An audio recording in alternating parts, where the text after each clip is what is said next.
Chachinukai Pachuna Pati Chungoma chakaipa Batachuna Skins Big up Luve Manata Sanas Angel Miss my daughter Kelly my daughter Miko Bango Bagudo Fatso Inzwa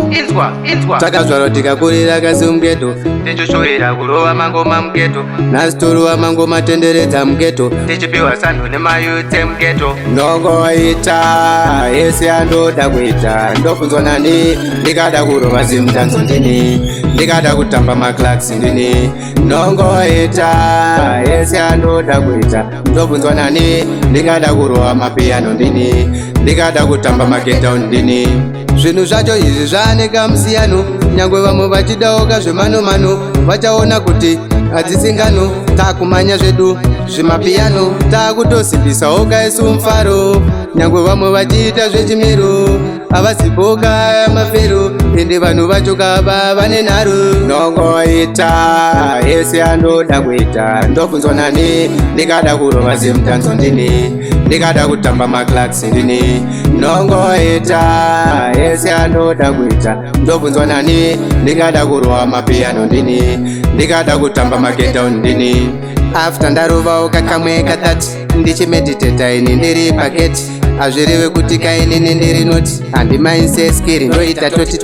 Chachinhu kaichi pasina moto topisa zvazvinhu hazvisi zvembasapasa dai mambomira kuita zvekusasa masi family yako ndisipisa Ndongoita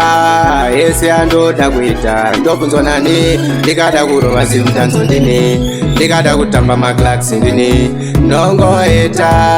yese andoda kuita ndofunzwa nani ndikada kurova mapiano ndini ndikada kutamba magetdown ndini vanoda kumhanyisanawo kane makano vachiti ivo ndivo vega vane utano zvakaoma kuraramawo kapasi pano ini ndaneta nazvo ndapera zano Luve mani pangu ndapopotaka ndapedza imbunzwawo vanhu vakana vadzidza vasina kunzwisisa mono unatadzidza kuti mangwana zvisazonyadza Ndongoita